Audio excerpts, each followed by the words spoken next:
right, welcome to another episode of Piecing It Together, the podcast where we take a look at a new movie and try to figure out what movies inspired it.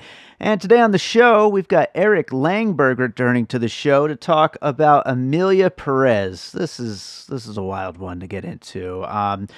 Neither of us particularly loved the movie, but I think it opened the door for some really interesting puzzle pieces and getting into a lot of fun stuff here. So, great conversation coming up here in a second. Before we get to it, I do want to remind you, as always, to make sure you are subscribed to Piecing It Together wherever it is that you listen to podcasts. You can follow us on social media at Piecing Pod, and we are on Blue Sky now, so follow me over there. I got to start the whole social media thing over. I should just get off social media altogether. But anyway, I'm not going to go down that rabbit hole now, but follow me over there on Blue Sky and all the other social medias at Piecing Pod. And also don't forget to join our Facebook group, Popcorn and Puzzle Pieces, where we continue the conversation about all the movies we talk about here on the show.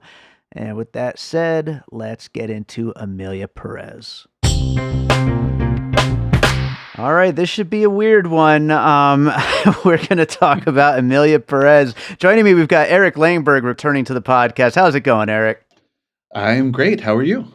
I'm all right. I'm doing my end of the year catch up, trying to watch as many things that everybody was talking about throughout the year that I didn't get around to, and this one really only came out a couple of weeks ago, like in wide Netflix release, and so it's like there's still time I think to squeeze an episode in, and I was like, it's too out there to not cover. I feel like. Definitely. And now we're here to talk about penis to vagina. Yes, exactly. Yeah, that'll have to come up quite a bit in this one. But when did you first see this one? So I saw it about a month ago, I think, at the American French Film Festival in LA. Okay. With a Q&A afterwards with Jacques Audiard. Okay. I was not a fan, to put it mildly. But after I watched that, so the billboards around LA, for some reason, the marketing campaign they're running with is, I guess, a Vanity Fair quote. But all of the billboards all over the city right now say there is no other movie like Emilia Pérez, which feels like a personal challenge to you and this podcast. So I'm looking forward to getting into it. There are many, I think, like Emilia Pérez. Yeah, I think we could find some stuff for sure. Yeah. And I'll just say this is an interesting movie for this director because I haven't seen all of his work. I've only seen a few, but like everything I've seen, this does not really fit in the mold whatsoever. And like I guess he just wanted to make a movie like this. I don't know. It's a very strange choice, but I think. I gave it 3 stars on Letterboxd. Like I'm kind of mixed on it, but at the same time, I don't think it's a total failure. But I certainly I don't understand the raves it was getting out of the festival circuit and all that stuff. It's very strange. But let's start getting into pieces though. What do you have for your first puzzle piece for Emilia Pérez? So the first one I'm going to go with is a thriller from 2016 called The Assignment, with Michelle Rodriguez and Sigourney Weaver. It's a crime thriller where Sigourney Weaver plays like a mad scientist doctor, and Michelle Rodriguez is a hitman, and Sigourney gets revenge on Michelle Rodriguez by putting her under and giving her gender reassignment surgery. So turns her into a hit woman. Sure. Okay. It's so offensive to trans people. That's I can't even begin to pick apart how many different levels it does not work on. But this Emilia Pérez had me thinking about that movie because I don't even know the crime aspect of like this like really violent killer undergoing gender reassignment surgery in order to live as a different gender. It's sort of forced upon her in The Assignment, whereas in Emilia Pérez she chooses it, but still for some reason like neither movie can like get their pronouns right. Emilia Pérez, for some reason they keep going back to like that song that Zoe Saldana sings with the Israeli doctor, that duet where the doctor's like, if she was a he, he'll always be a he. It's like, what is this doing? In a movie jotted that down too. Accepting of trans people, like even like her climactic, like where she finally reveals herself to Selena Gomez at the end, like she sings something like, "I'm still the man I was underneath." Like that's not the way that we talk about trans people anymore. Like, Yeah, just mind I blowing think that that that wound is up in this film. it's very strange. I wrote that down too, and by the way, I have not even heard of The Assignment, but it sounds just bananas. It's But rough. Yeah. uh, Michelle yeah. Rodriguez has this like big prosthetic penis at one point. It's like, Oh, what are wonderful, we doing here? wonderful. Yeah. Yeah, this movie just seems so misguided. And Yeah. I think that's the number one thing about it. And like and again, it just makes it even weirder the raves that it got out of the festival circuit because it's like, you kind of tend to, more progressive people or in the kind of film criticism world, and you would think that they would like Typically. see that and like here's some of I noticed that right away that they were misgendering her like constantly Yeah. through some of these songs, and it's like, is it a translation issue? Like what exactly is Right. going on here? But yeah, very strange. I guess I was going to bring this one up later, but you know what? I'm going to go to it first instead because it kind of speaks to that point of this being kind of misguided and like it's supposed to be kind of celebrating the trans experience, but at the same time, it's like it's really not. But the musical aspect of this film reminds me in a lot of ways of what Trey Parker and Matt Stone do with any of their, whether it's South Park or the Book of Mormon or Cannibal the Musical, taking serious hot button topics and making just very ridiculous jokes about it and very silly songs about it. And, it worked really well for a time and it's not really kind Right. of in style anymore right now. But this movie, I think, shares way more with the South Park mentality than a movie that you would expect in 2024 to be like this big, Oscar potential kind of movie. And I do think there's some funny moments in this movie, and I do think at least one or two of the musical sequences are really well done. I think most of them are like totally unnecessary to Agreed. anything. Yeah, it's just like, hey, let's just do a musical sequence. Like, why not? But it's definitely a big mix of ideas that shouldn't work and kind of don't work, but then South Park, they were always able to kind of nail it at the time, especially the Book of Mormon, which is just incredible. But is it offensive? Yeah, I think so. Yeah, that's a great pull. That sex change operation song especially feels Yeah. like it could be something out of South Park. Like, it's just Definitely, so 100%. on the nose to the point of parody that Yeah, it's mind blowing to me. insane. But let's go to another puzzle piece. What do you got next? My next one, talking about disappointing musical numbers. This may be controversial, but I'm going to go with La La Land as my poll. Okay. Um, La La Land. I think Damien Chazelle likes musicals, but the way that those were all staged in that movie was so disappointing to me. Just the way, um, like that opening number on the freeway, for example, the way he's moving the Mm, camera so much, everybody's just kind of blurred, and you can't really see the choreography at all. mm. It's just, there's like not really much of a visual style to a lot of the musical numbers, I think. And also the songs are not that great in La La Land. Like, they're not catchy or really all that memorable outside of, I guess, maybe City of Stars, which I think won the Best Original Song Oscar. I think so. But for the most part, they're just sort of functional, which made me this movie reminded me of that. The Q&A that I went to with Audiard, one of the very first things he said was, "I do not like musicals." And it's like, well, then why did we make this in this way? Like, what is this adding Yeah. to anything? Apparently, he Yeah. first conceived of it as an opera and then decided to translate to a movie musical, um, Hmm. which I suppose thinking of it as an opera really helps in some ways sort of smooth out the like melodrama of it all, because Yeah, opera's because it's always like hugely way more heightened melodramatic. than even Yeah. musicals usually are. So yeah, I don't know. Yeah. Just La La Land, not memorable songs and disappointingly staged musical numbers. Yeah, fair enough. And I know I like La La Land, but I know it's from musical fans, which I'm not really the biggest musical fan. I know they kind of are very love it or hate it when it comes down to it. Yeah. So I know that that's kind of a kind of the take on that. But yeah, again, the musical numbers, while some of them here are pretty fun and whatnot, they just feel like just kind of shoehorned in, as if they were thinking like, we're already blending all of these kind of ideas and genres together. Let's just throw another one in the pot, and then maybe Right. that'll elevate the whole thing, and we'll get somewhere with it. But I'm gonna go. I'm gonna stay with the comedies for my next puzzle piece, and go with Mrs. Doubtfire. Oh Because no.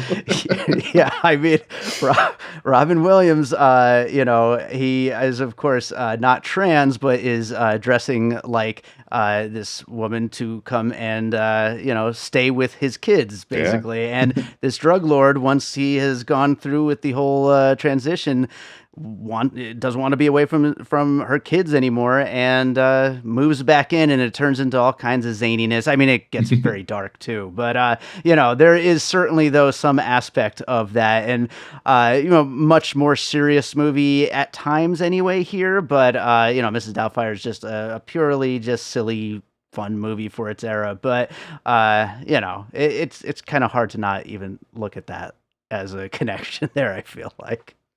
Yeah, that's rough, and that's a good one that leads into my next puzzle piece. Just the way that it handles transness as a joke in a lot of Yeah. ways. Hmm. My next one was Some Like It Hot, the Marilyn Monroe, Sure. Tony Curtis, Jack Lemmon movie, where they dress in drag to just sort of escape the mob or the mafia. I don't remember. Some organized Yeah. criminals are on their tail. So they dress as women and get in with this like band troupe just to sort of lay low. But there's this essay, and I believe the writer is named Strayer, that situates Some Like It Hot as a temporary transvestite film, Hmm. which other ones would be like White Chicks, I guess, or I feel like there's some other classic examples. Tootsie, maybe, Mm. where somebody just sort of dresses in the opposite gender's clothing for a time, and so she Yeah. in this piece goes through all the characteristics of a temporary transvestite film. And one of the major ones is the dropping of the voice as like a revelation of gender identity. Like somebody sort Yeah. of forgets that they're supposed to be putting on a voice and accidentally talks like a man. And then suddenly the gig Yeah. is up. Everybody knows what's going on. And so the moment in Emilia Pérez where towards the end where she like realizes Selena Gomez is engaged and is going to be moving out and everything, and she sort of like intimidates her on the bed, like her voice gets low again, and Sure. it's where Selena starts to like put the pieces together and realize that this woman used to be her husband. So Right. yeah, this movie had me thinking of other temporary transvestite films rather than transgender films, which is unfortunate. Sure. Yeah, yeah. I mean, they're kind of mixing up what they're actually trying to talk about there. Exactly. But yeah, I have to assume Some Like It Hot of anything we're probably going to talk about today is probably a major influence on this movie that Yeah. just definitely fits in perfectly. So I'm going to step away from the silliness for a minute here and get into the cartel stuff.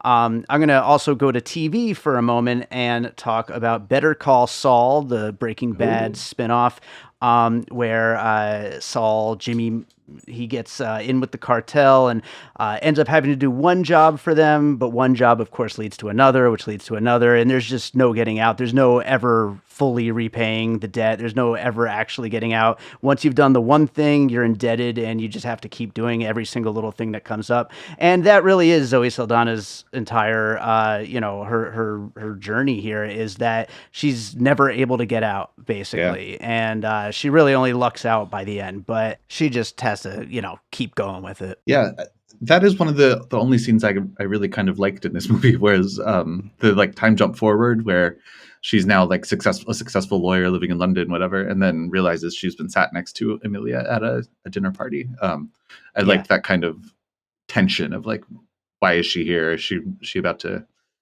kill the last remaining witness, or am I being drawn back into this life of crime? Yeah. It was a fun dynamic It, there. it was. It was definitely a good moment in the movie for sure. What do you got next? Next, I so the movie that this Emilia Perez reminded me of most of all, and in trying to think of about that quote, like there is no other movie like Emilia Perez. What does that mean exactly? Like you could take Mm, different pieces of it. There's no movie, I guess, technically about a trans cartel lord that's also a musical, but there probably. are other movies about similar experiences that have a similar musical focus. And so my next piece is Carmen, the Paul Mescal, Melissa Barrera movie from a couple of years ago. Oh yeah, I never did see that. I Yeah. loved it. It got kind of middling reviews, I think, but it's sort of something that I really responded to was its use of musical sequences. A lot of them are dance rather than full on like singing.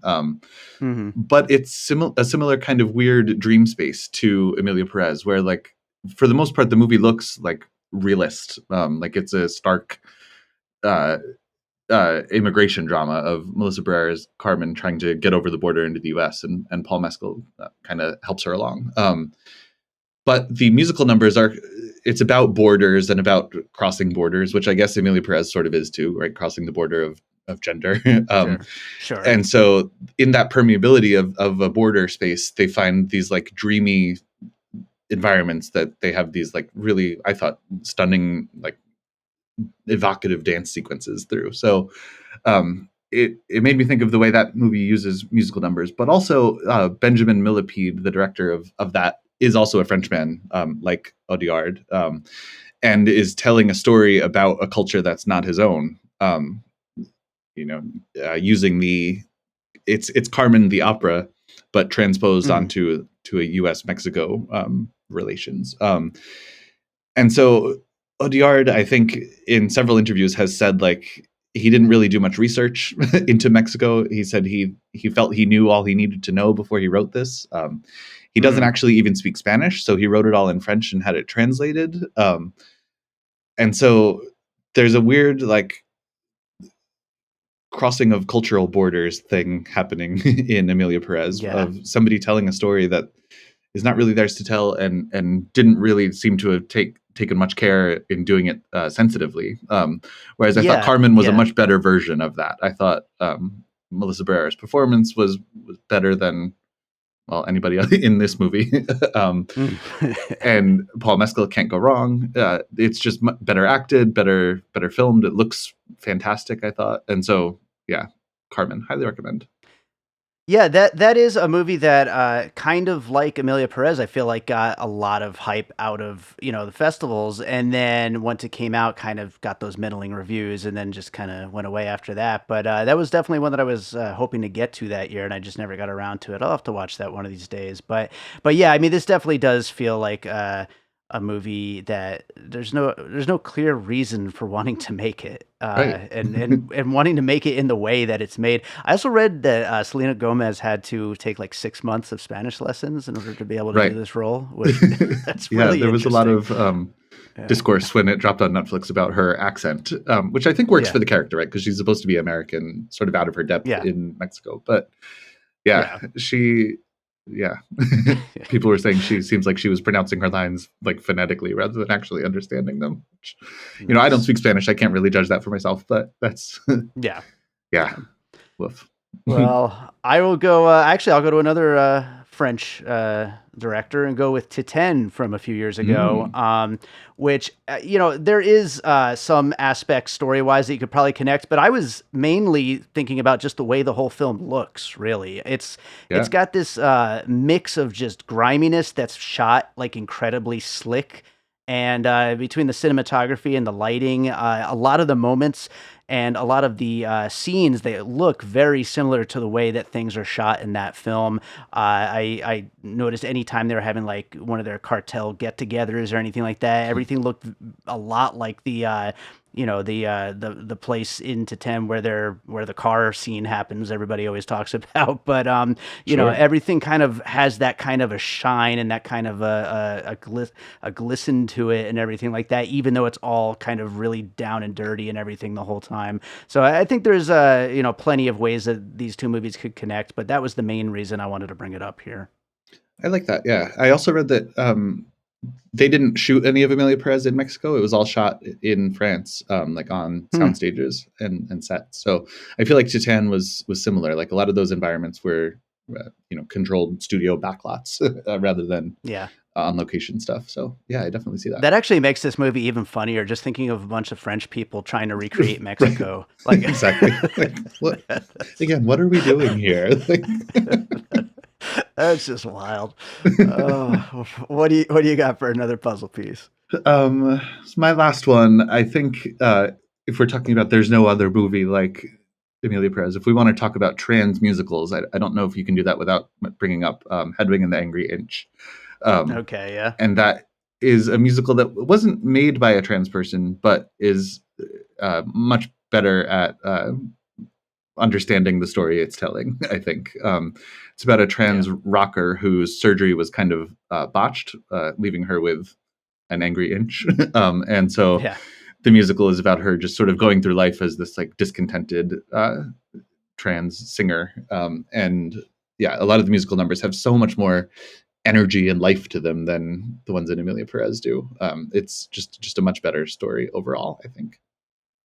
Do you think Amelia Perez, even though, I'm kind of middling on it, you didn't really like it, but do you think that it could have like kind of a midnight movie appeal at some point? Like, I feel like it's ridiculous enough, possibly.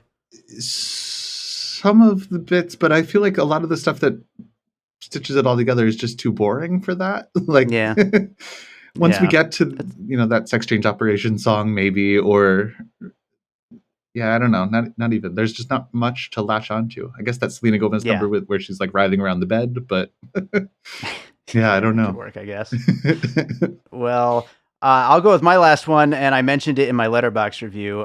But this is kind of the green book of trans issues. Yeah. It's just a totally centrist story that makes it very easy, if you're not, going to be critical of the movie and of what it's trying to say or anything. If you're just trying to like enjoy the movie, I could totally see audiences who really don't support their trans, Right. people and everything like that being like, oh yeah, she just wants to have her kids back, or whatever, and just kind of watching it in the same way that Green Book just made racism into this very simple thing that's very easy to swallow and digest. And I think that both movies, I think they come from good places, honestly, but like they just are wrong-minded and just don't really they don't really deal with the issues at hand in any kind of like a real or worthwhile way. And Yeah. I think that as the smoke clears on Emilia Perez, we'll probably see a lot more people talking about that kind of a vibe with this movie. For sure. I don't know if I'm willing to give it the benefit of the doubt like you are. Yeah. Usually I Yeah. assume that people are doing things for the right reasons, but this just all felt so cynical to me. Like, including the trans bit feels like just a way to inoculate it against criticism to me Yeah. on other levels. Green Book, I do think was just kind of misguided, but Yeah. this, it's just so watered down and just like not even close to being about what it thinks it's about. That Exactly. It yeah. really just isn't, but yeah. So yeah, that's also my last piece here. Do you have any closing thoughts? Anything we didn't quite get to while going through puzzle pieces? No, I don't think so. I think we've pretty much said it all. I don't see what people saw in this at first, and so it feels like it's kind of lingering in all the like award show predictions. But I think that it's just working against a bad narrative at this point. So the sooner we can forget about this movie, the better, I think. Yeah. Well, hopefully they listen to the episode first, and then Yeah. they can forget about it. But yeah. Right. Yeah. No, I think we did get into pretty much everything that's important to talk about with this one. I it's again just to kind of take it back to the beginning. I still think it's just such a strange film for this director. It's part of the reason why I wanted to like it going into it, and Same, then I was yeah. just kind of like, I was just I love a like, big swing, like, but yeah, yeah, absolutely. this felt like I don't know. I'm bad at sports metaphors. I was just about to say this felt like a small swing at a softball game, pretending to be a Yeah. home run at a baseball game. Yeah. I don't know if that works. But then it turns out that something like small that. swings are actually like a really good thing. But no, I don't know. I have no clue. Yeah. But yeah, I think that's a good place to wrap up. Emilia Perez. Eric, is there another movie you watched recently you want to recommend to our listeners? Yeah. Last night, speaking of Hedwig and the Angry Inch, I saw Day of the Fight, which is directed by Jack Houston, the actor, part of the Houston acting family. But it stars Michael C. Pitt from Hedwig and the Angry Inch. He was in The Dreamers. He and Jack were on Boardwalk Empire together. Stars him as a boxer who's been in jail for a while and is now it's the day of his first fight in like over 10 years. So it just sort of follows him from his alarm waking him up at 6 a.m. through the fight that night as he sort of wanders around. It's set in New York in the 80s, sort of reconnecting with people, making amends, trying to get his life in order before this fight that could, take him out of the game forever or could return him to his former glory. And I think Michael C. Pitt is phenomenal in it. He's giving kind of like very Brando at points. He reminded me of Paul Newman and Somebody Up There Likes Me. He plays Irish Mickey is his boxing name. He's just a very like New York Irish boxing guy. And it's shot in black and white. It's just gorgeous to look at. And really, really solid. So that'll be out December 6th. Highly recommend.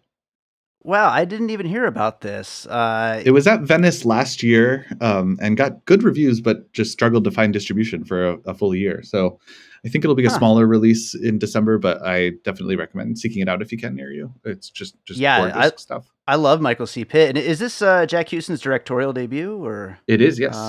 Really impressive. Ron Perlman is in it. Joe Pesci is in it in a kind of a smaller role. And Joe Pesci, that scene is just devastating. He plays the boxer's father, and it's just nice. Oof. So yeah, worth watching, even just for the little bit of Joe Pesci, because we don't get that too much these days. Yeah, absolutely. Well, right on, Eric. Where can people find you and your writing and everything you're up to? I'm on most things as Eric Anders, Letterboxd, Instagram, Blue Sky, on Twitter as Mr. E. Anders, and my writing is. I have my own media publication called Everything's Interesting. That's everythingsinteresting.press. And then I also write for Slash Film and just here and there, other places. So yeah, check me out. Right on. Well, thank you so much for jumping on to do this little last minute episode. But, again, it's great getting you on the show, and hopefully we'll get you back again sometime. Sounds great. Anytime. All right, so I hope you enjoyed that conversation about Emilia Pérez. Thank you so much to Eric Langberg for joining me on that one, and thank you to all of you for listening. If you're enjoying piecing it together, make sure you are subscribed. We are on all of the major podcast apps, including whichever one you're listening to it on right now, and you can hit that subscribe or follow or whatever it is kind of button, and make sure you find out about all the episodes as they come along. And if you're enjoying the show, maybe drop us a little 5-star rating and review. That would be very much appreciated. It helps make sure that more people check out the show. I already told you about all the socials at the top of the show, but I will also mention that we're on Patreon, the Produced by David Rosen Patreon, where I post bonus and advanced content from Piecing It Together, from Awesome Movie Year, another movie podcast that I produce, and from my music career. Lots of great stuff over there. I'm actually currently working on some new stuff that's going to be going up on the Patreon for my music very, very soon. So check it out, patreon.com/bydavidrosen. I really appreciate you being out there listening, interacting with the show, sending in your puzzle pieces, sharing the episodes when they go up on social media. But, if you want to support the show in that way too, it is very much appreciated. And, I think for the next week, whatever episodes I end up posting, I'm going to have to just keep pushing the Pup Pups album, A Boy and His Dog and Three Cats and a Bear. I probably have something more, on theme or something that would fit better with Emilia Pérez in my vast library of instrumental music. But I got to promote the new Pup Pups album, which comes out on Friday, December 6th on vinyl. The second music video will have just come out right now called Older and Older. You can check that out on my YouTube channel. And the album, like I said, will be out Friday, December 6th, which also happens to be Bandcamp. And the album is exclusively available on vinyl on Bandcamp, and it's Bandcamp Friday. So you know what to do. Check it out at thepuppups.bandcamp.com. And let's see, which song from the album should I play to play us out today? I'm going to go with a track called Good Looking Dog, which is just the stupidest thing I've maybe ever done. It's just a dumb song, and I love it so much. It's so much fun. I hope you enjoy it, and we'll be back with more Piecing It Together real soon.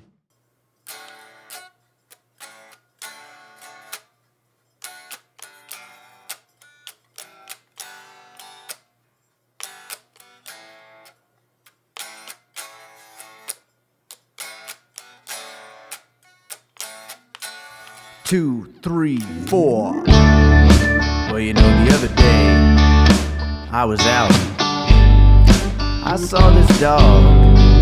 And you know, I just had to find out a little more about this dog.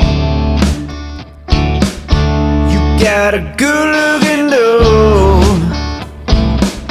Don't even know who you are. But I had to stop and say, it's such a beautiful day, and you got a good looking dog. I gotta know her name, not the owner but the door.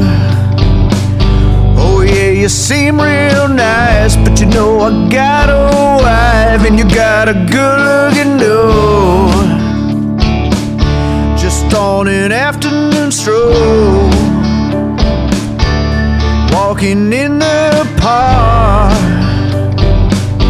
and I saw you over there. I didn't mean to stare, but you got a good looking dog. Not even sure where I'm going, lost in a parking lot. But then I saw your dog, and I had to stop and say that that's a good looking dog. You hear what I'm saying over here? You got a good looking dog. Don't even know who you are. But I had to stop and say, it's such a beautiful day, and you got a good looking dog. Good looking dog. Good looking dog. Good looking dog. Good looking dog. Good looking dog. Looking dog.